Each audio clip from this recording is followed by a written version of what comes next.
8월 30일 오후 4시 14분입니다. 제가 계속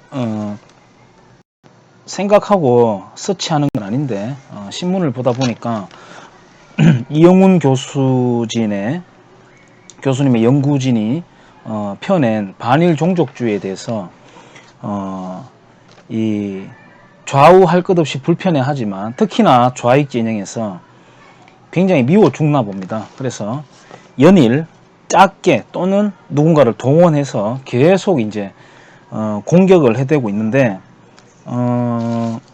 뭐 경향신문 또 경향신문의 성공회대라고 하면 아시죠? 아주 유명합니다. 좌익 양성학교입니다. 성공회대 김서중 교수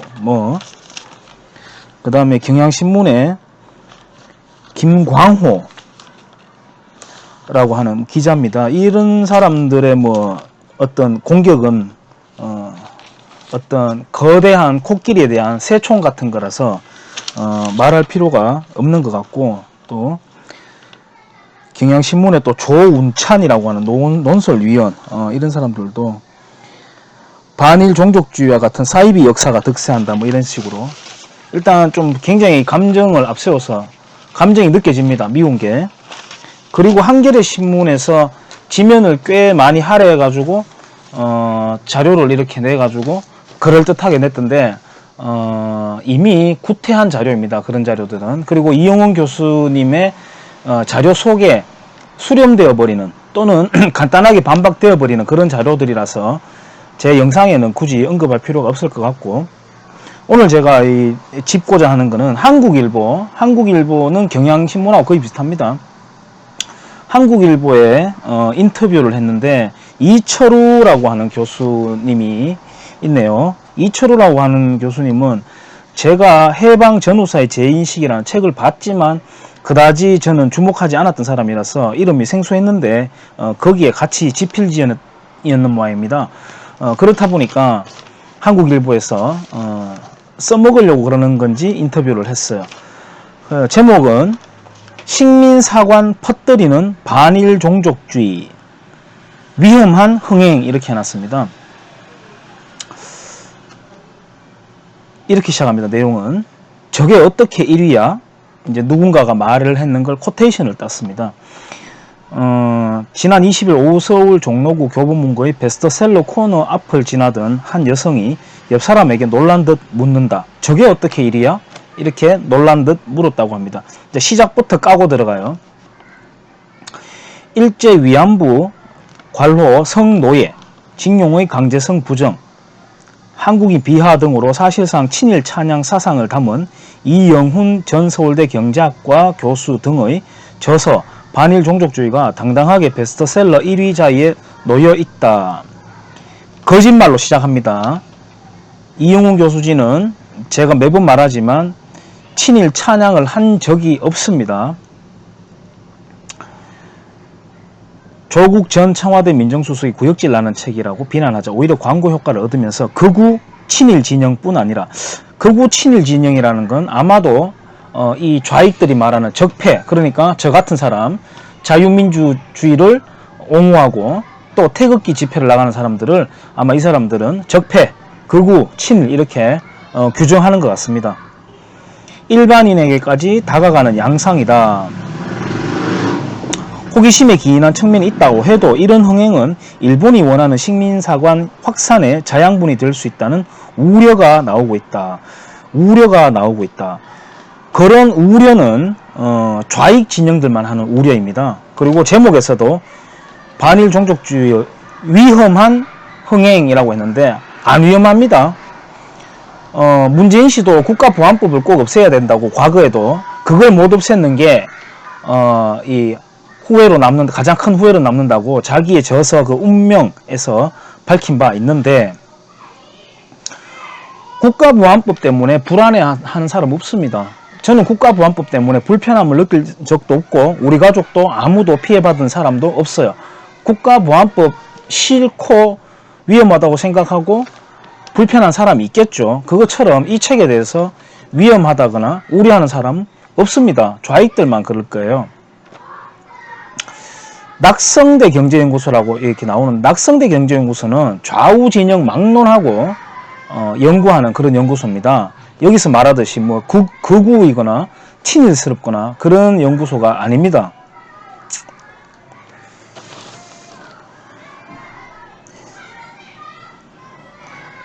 책을 찾는 사람들을 몇 명을 인터뷰를 따가지고 이렇게 소개를 합니다.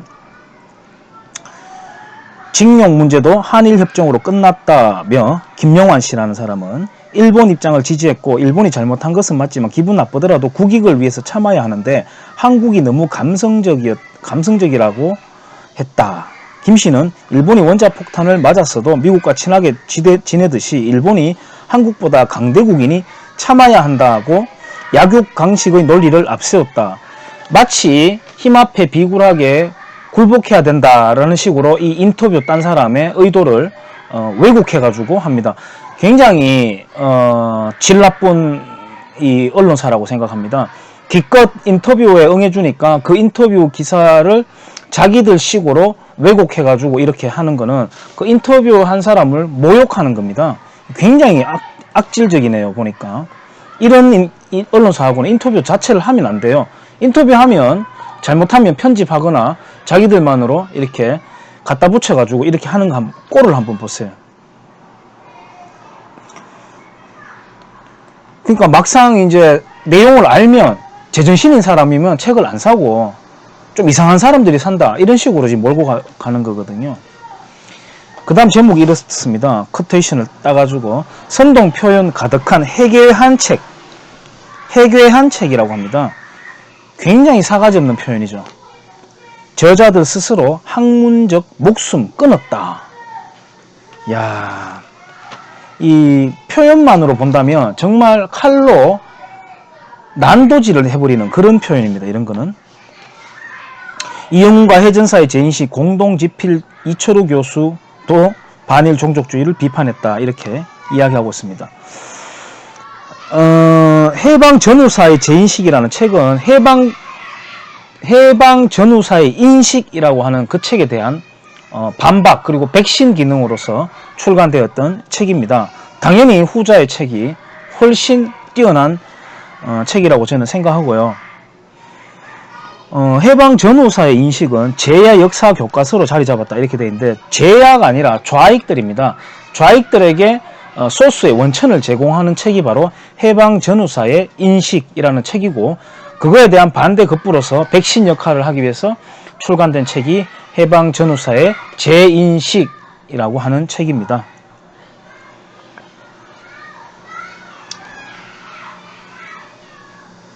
그러나 최근 반일 종족주의를 읽고 이 이철우 교수가 하는 말입니다. 가만히 있을 수가 없었다고 한다. 학문을 연구하는 사람의 자세라고 볼 수 없는 서술들로 가득했기 때문이다. 이렇게 이야기하고요. 그는 선동적 용어와 표현, 술자리에서는 어울릴 법한 상식 이하의 감정적 발언을, 상식이라는 말 나오죠. 감정적 발언을 여과 없이 쏟아내면서 주장과 논리 측면에서 엄밀성이 결여된 책이라고 일갈했다.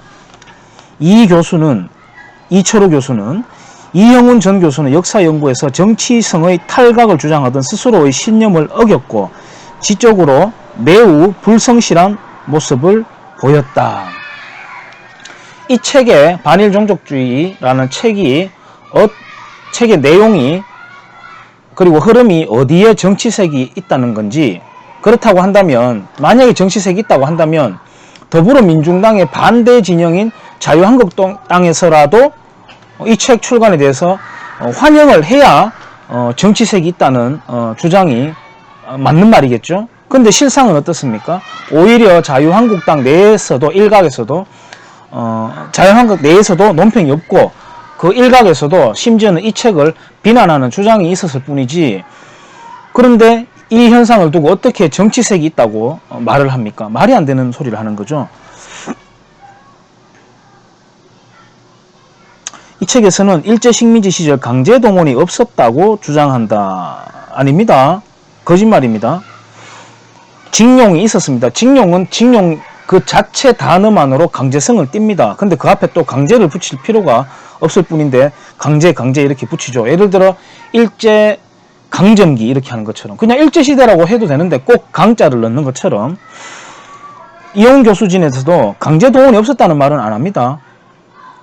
그런 형태가 있었다고 다 소개하고 있습니다.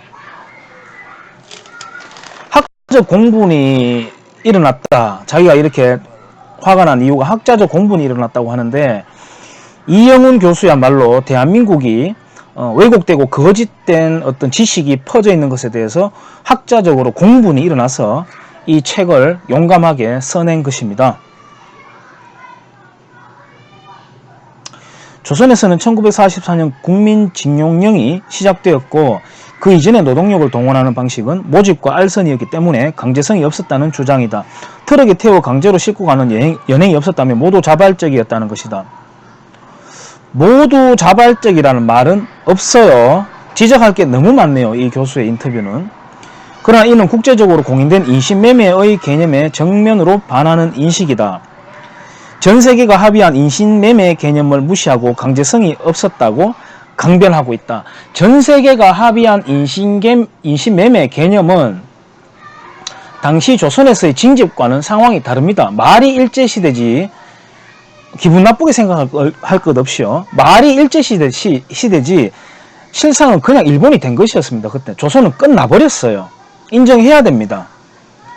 자, 비유하자면 백제가 신라에게 복속되어 가지고 복속된 이후에 망한 뒤에 일본의 지원군도 받는 등 이렇게 해서 3년 동안에 백제 부흥운동을 펼쳤거든요. 그러면 그 3년 기간은 신라 식민지 기간이었을까요?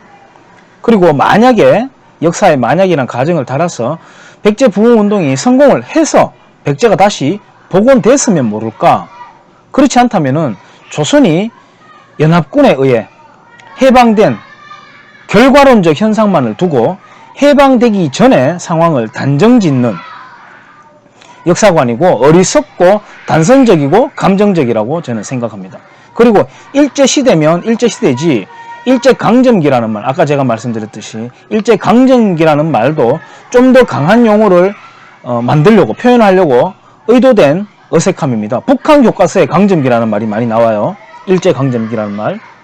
또한 아까 말했듯이 징용이면 그냥 징용으로서 강제성이 있는 포함된 말인데 강제징용 이렇게 이야기하거든요. 유치한 말의 조합이라고 저는 생각합니다.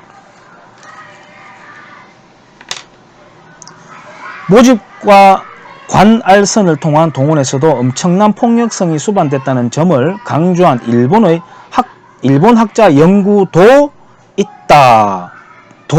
그나마 도 있다라고 하는 표현에 대해서는 좀 관대하네요. 근데 왜 이런 것에 자기 입맛에 맞는 학자의 주장에는 이런 표현도 있다라고 하면서 이렇게 끌어들이고 왜 이영훈 교수진에 대해서는 그런 자비심이 베풀어지지 않나요?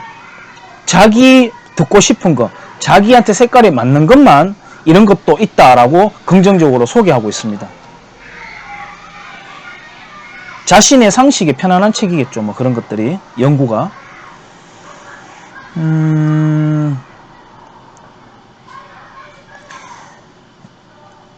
책을 번역한 김철 연세대 명예교수, 김철이라고 하는 사람도 해방 전후사의 재인식, 이영훈 교수님 같이 책을 펴냈던 사람 중에 한 사람입니다. 이 김철 연세대 명예교수는 이 표현이 조선인 피연행자는 법이 필요 없는 무법적 존재로서 물건 같은 것이었다는 뜻이라고 해석했다. 지 멋대로 해석하는 겁니다. 지 멋대로 해석해요. 반일 종족주의 저자들과 분명하게 대조되는 관점이다. 김철 교수는 이용훈 교수와 함께 재인식을 해방전후사의 재인식요 공동 편집한 학자다. 자, 기자가 묻습니다. 한일 청구권 협정 관련해 애당초 한국은 배상 청구할 게 없었다는 논리는 어떠한가? 답합니다. 이철호 교수가 답합니다. 반일 종족주의 저자들은 한국은 일본의 유효한 일부였고 일제 식민 지배는 불법이 아니기 때문에 배상 청구 자체가 성립되지 않는다는 전제를 깔고 있다. 일제시대가 합법적이었다는 소리다. 아닙니다. 임금은 제대로 지불이 되었고요. 태평양 전쟁 막바지 일본이 패전하기 막바지 직전에 혼란기 때 수개월 차, 그것도 일부가 수개월분 정도가 차질이 있는 부분이 있는데 그 미지급분마저도 기록이 되어 있습니다. 훗날 문제가 될 것을 대비했다고 합니다. 아주 일본의 이 지독한 기록 정신이라고 볼 수 있겠죠. 오히려 그걸 보면서 야, 이 사람들 정말 무섭도록 기록을 하는구나 하는 걸 오히려 저는 배울 수가 있었습니다. 이들이 이승만 학당을 운영하고 있다는 것은 참 역설적이다. 이승만 전 대통령은 대한제국은 망하지 않았다. 대한민국으로 이어져 왔다라는 계속성, 일제에 의한 주권 침탈의 불법성을 강하게 이야기했던 사람이다. 맞습니다. 그러나 그거는 국가 정통성에 있어가지고 맥을 찾고 임정의 의미까지 통합하기 위함이었지, 잘못된 교육을 받은 사람들은 이승만에 대해 어떻게 배웠는지는 모르겠지만 이승만이야말로 철저한 반일주의자이고 반공주의자였습니다.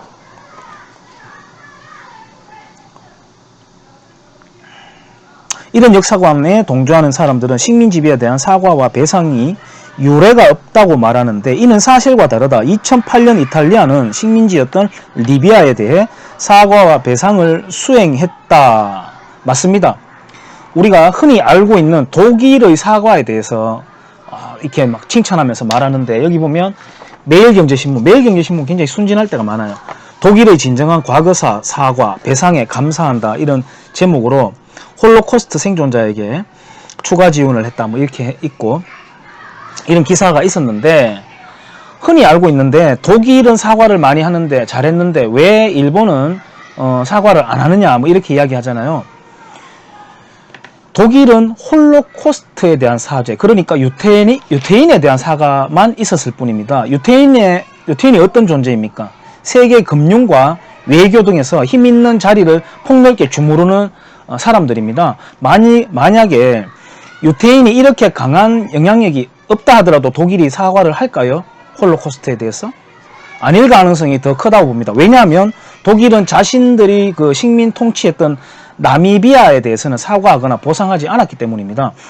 이탈리아 역시 그동안 침묵하다가 2008년에야, 여기 이 사람도 2008년이라고 말을 해놨는데 2008년에서야 배상한다고 말했는데, 그나마도 실질적인 내용인 거는 50억 달러, 그러니까 한 5조 원 정도를 그것도 투자라는 명분으로, 투자라는 이름으로 25년에 걸쳐 가지고 투입한다는 겁니다. 그거예요, 실상은.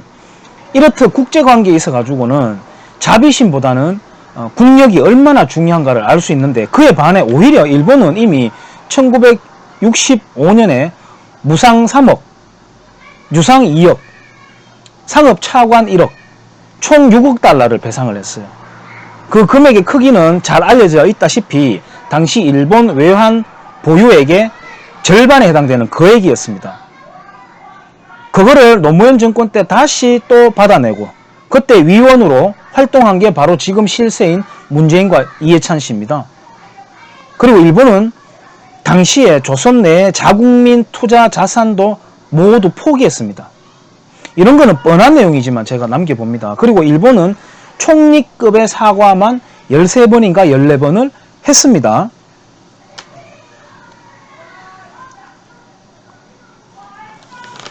강제동원을 부정하는 것과 마찬가지로 인신매매에 대한 결여되어 있다고 밖에 볼 수 없다. 또 위안부 문제가 40년 동안 대두되지 않았다며 뒤늦게 만들어진 가공된 기억이라고 주장하는데, 과거사에 대한 기억이 생성되고 활용되는 과정을 도외시하는 단순한 인식이다, 이렇게 이야기하고 있습니다.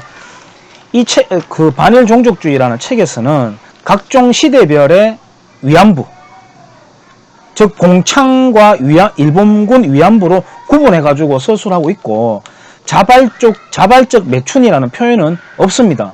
없는데 자기가 말하고 있는 거예요. 또한 이름만 위안부일 뿐 공창이라는 이름에서 위안부로 명칭 변경만 있었을 뿐이라는 지적도 있어요.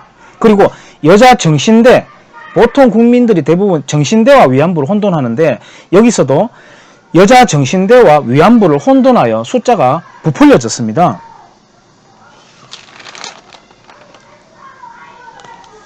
조금 넘어갔어요.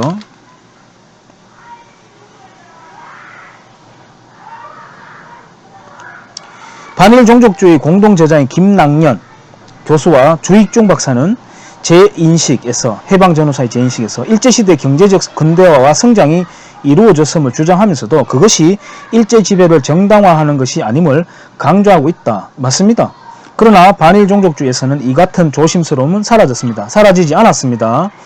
일제시대에 경제성장이 있었다면, 근대적 제도가 도입되었다면 그것만으로 일제지배는 정당화된다는 사고가 이 책의 바탕을 이루고 있다. 정당화라는 말은 지금 자기가 쓰고 있는 말일 뿐이지, 이 책에서 반일종족주의라는 책에서는 그냥 그 시대를 사실관계를 담담하게 서술하고 있을 뿐입니다. 이 사람은 지금 계속해서 없는 말을 자기가 만들어내면서 책에 나오는 듯하게 표현을 하고 있습니다. 이 책이 노정하는 적나라한 정치적 목적과 선동적 표현은 어떤 정치 목적과 어떤 선동이 있다는 건지는 저는 모르겠네요. 선동적 표현은 존경받을 만했던 저자들의 이전 연구 결과에 대한 학계의 신뢰에 칼질을 가했다. 그런 점에서 저자들이 이 해괴한 책을 출간함으로써 스스로 학문적 목숨을 끊는 선택을 한 것이 안타깝다. 참 버르장머리 없다고 생각합니다. 참 버르장머리 없다고 생각합니다. 감히 제가 말할게요. 참 버르장머리 없다고 생각합니다. 다음 제목은요. 사학계가 제대로, 인터뷰가 계속 진행됩니다. 사학계가 제대로 반박 못해 더 과격한 주장이 출몰했다. 이렇게 하면서요. 철지난 이야기를 새로운 것처럼 새삼 꺼내 들고 나와서 다들 어리둥절해하고 있다. 아닙니다. 오히려 너무나도 굳어버린, 그 굳어버린 상식을 깨기 위해서 나온 거지 철지난 이야기 아닙니다. 철지난 이야기를 새롭게 각색한 게 아닙니다. 반일종족주의를 바라보는 학계의 첫 반응은 당황스러움이다. 그래요? 책의 토대가 된 식민지 근대화론은 1990년대 본격 등장했다. 그때도 불완전한 통계와 일부의 사례로 전체를 왜곡했다는 비판과 함께 학계로부터 상당한 공격을 받았다. 그러나 반일종족주의 저자들은 이 같은 지적을 수용하지 않은 채 좀 더 과격한 모습으로 한국 사회에 출몰했다. 완전히 괴물 취급하죠. 과격한 모습으로 출몰했다고 하니까 괴물이네요. 이 때문에 학계에서는 문제가 된 주장을 좀 더 냉철하게 반박하지 못한 학계의 책임이 크다는 자성의 목소리도 적지 않다. 마치 자기들의 노력을 못해가지고 이런 괴물이 튀어나와 버렸으니까 반성한다 이렇게 하는 희한한 논리를 만들면서 내가 잘못했어. 내가 좀 더 노력 안 하니까 쟤들이 저렇게 미친 짓을 하게 된 거야. 이렇게 말하는 거예요. 열등감의 소산이라고 저는 생각합니다.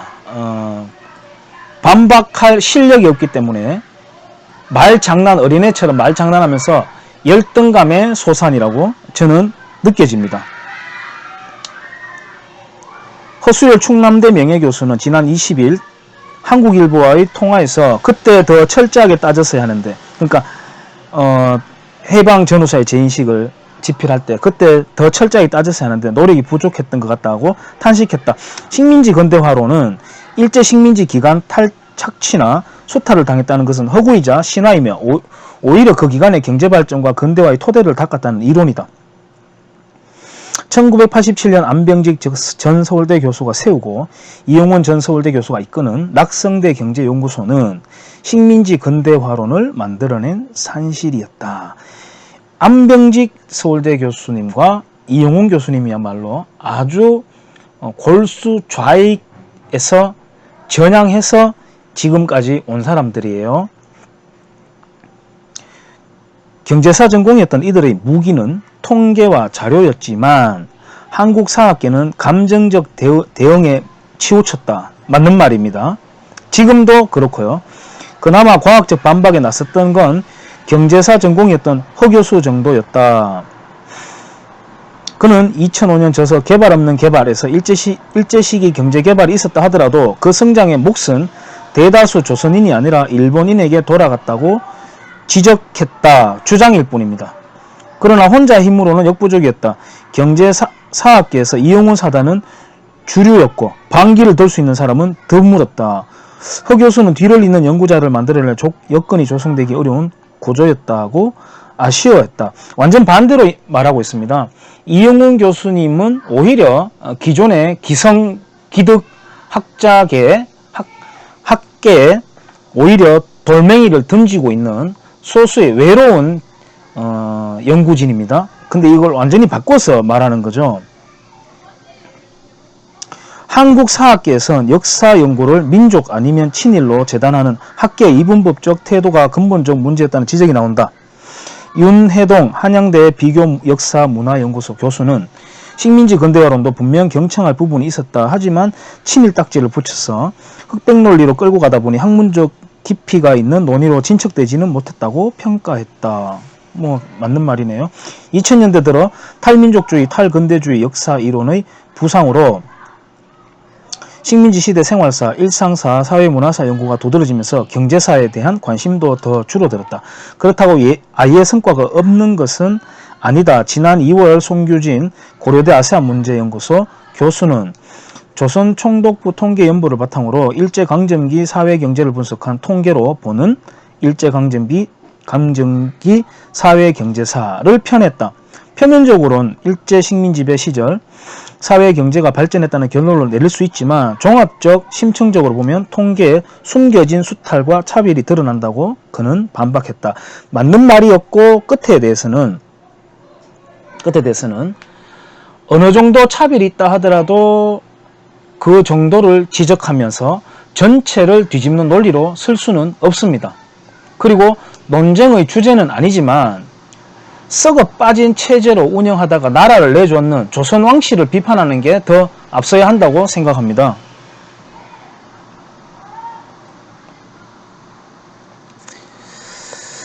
좀 갔어요. 구매자들의 가장 높은 비율은 식민사관을 지지하는 극우 세력이 구매했다고 합니다. 극우 세력이 구매했다고 합니다. 제가 극우죠. 극우라는 말을 이렇게 테러리스트다 넌 이렇게 말하는 건데 이거 그냥 계속 넘어가도 되는지 모르겠습니다.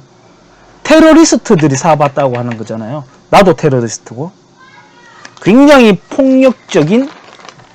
폭력적으로 사람을 배제시켜버리고 있습니다. 단정짓고.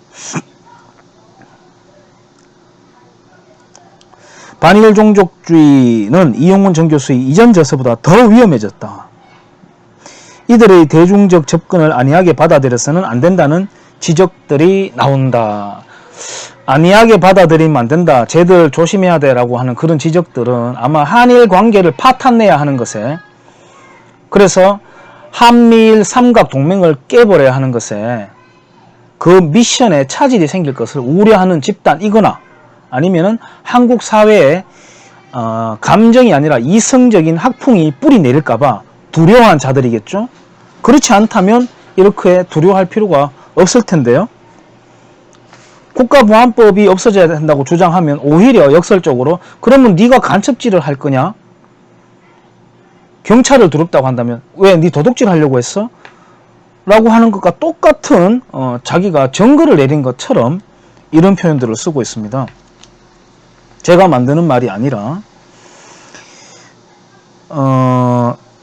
서울대 모 교수가 그렇게 A라는 교수라고 나오네. A라는 교수는 이영훈 교수님에 대해서, 이영훈 교수는 학내 교수들 사이에서 크게 부각되지 않다가 별로 존재감이 없었다고 뭐 그렇게 말하는 것 같아요.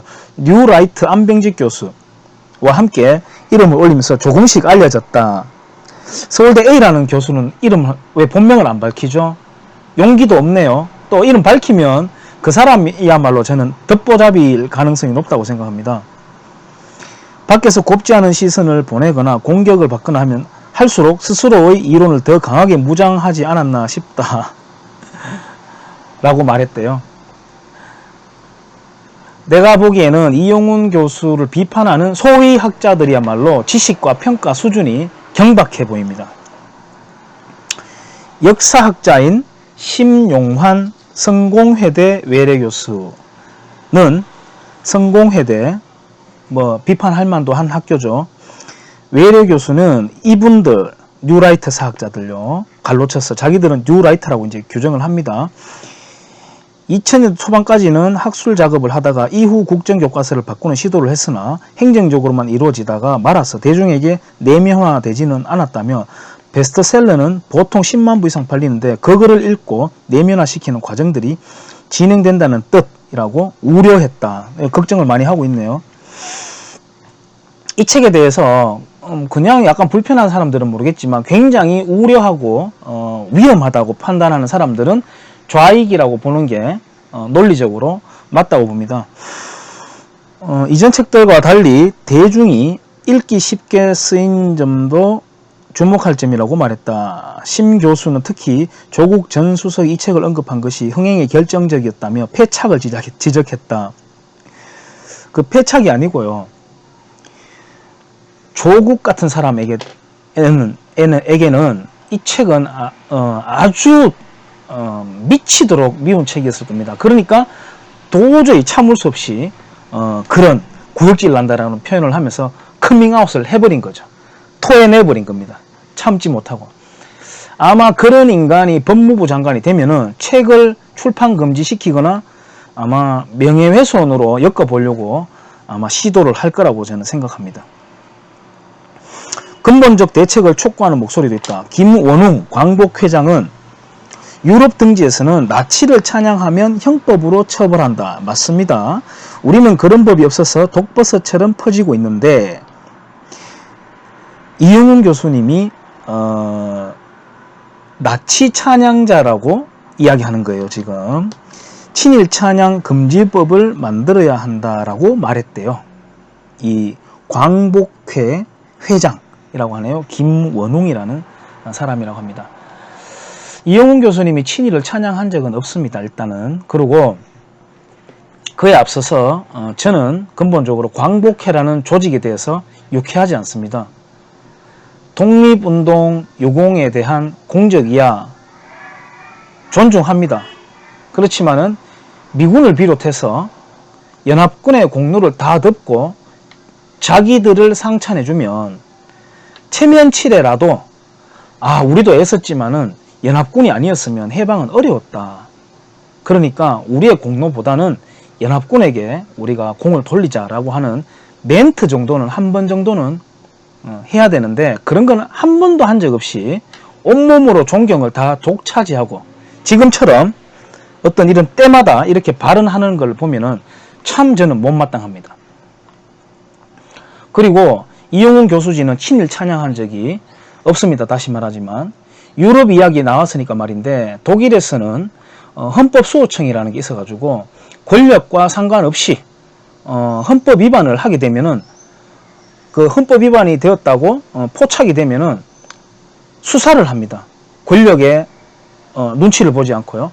지금 김정은 인권유린 핵 협박 독재자를 미화하고 있는 찬양하고 있는 세력들에 대해서는 어떻게 생각하나요? 광복회 회장 김원웅 씨 어떻게 생각합니까? 통역당 사건의 신영복을 사상가로서 존경한다고 노골적으로 말했고 또 그 사람의 글자체를 청와대에 걸어놓고 있는 문재인 씨에 대해서는 어떻게 생각하는지 한번 묻고 싶습니다. 자기가 이 조선의 독립에 얼마나 공을 세웠는지는 모르겠지만 그러면 이 광복회가 바라는 진정한 나라가 이런 나라가 맞느냐고 물어보고 싶습니다. 끝으로 이철우 교수가 해방전후사의 재인식에 집필진이었다고 하는데 해방전후사의 재인식은 1, 2권으로 이렇게 나누어져 있습니다. 이 사람이 맡은 세션은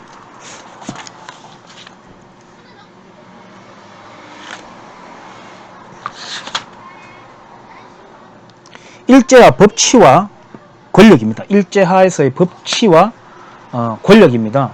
그리고 이 칼럼에서 인용되어서 같이 인용되어 있는 김철이라는 교수님이 맡은 세션은 식민지 하의 지식인의 삶이라고 하는 세션입니다. 그러니까 위안부에 대해서 당시에도 자기 세션이 아니라고 살펴보지 않았는지는 모르겠지만 위안부 관련 내용은 이미 해전사의 재인식에 자세히 나와 있습니다. 일본형 공창제도의 재편과 해군 위안소로의 전환, 정신대로서의 위안부들, 신화와 현실, 이렇게 하는 세션에 자세하게 이미 나와 있습니다. 그걸 잘 살펴보지 않았는가 싶네요. 제가 보기에는. 반일 종족주의에서는 그 자료를 좀 더 쉽고 간략하게 추려가지고 아까 자기 표현대로 일반인들도 쉽게 읽을 수 있도록 추려서 옮겨놓은 것일 뿐입니다. 그러니까 갑자기 새롭게 그들 표현으로는 친일적으로 서술했다는 말은 이 사람의 게으름에서 비롯된 것이라고 볼 수밖에 없습니다. 과거 해방전후사의 재인식을 이용훈 교수와 같이 집필했다면 자기 세션이 아니더라도 훑어봤었어야 된다고 생각합니다. 그렇진 않고 이런 논평을 낸다면은 만약에 읽어봤다면 망각을 해버린 것이니까 교수로서의 적합한 두뇌 기능인지 스스로 판단해 봐야 될 겁니다.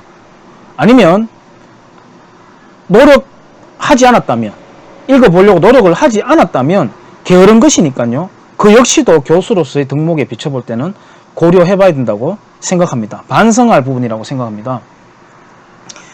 해방전후사의 그 재인식이라는 책을 함께 집필했다는 그 이유만으로 이 인터뷰를 따려고 했던 의도, 한국일보라는 신문의 의도를 좌익들의 속셈을 모릅니까?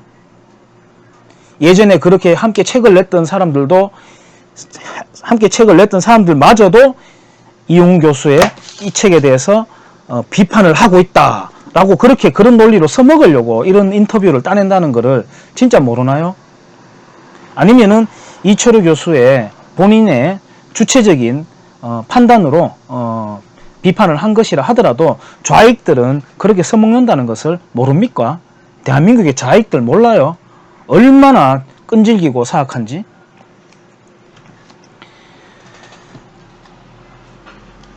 저는 이 이철우 교수님이라는 분이 순진하게 이런 언론사에 인터뷰했는 게 참 안타깝습니다. 그리고 해방전후사의 재인식을 같이 집필했다면 다른 세션에 대해서도 읽어봤었어야 됩니다. 읽어보지 않았다면 게으른 것이고요. 읽어봤다면 그 내용을 그대로 옮겨놓은 것일 뿐이니까 읽어봤다면 망각한 겁니다. 그래서 제가 비판합니다.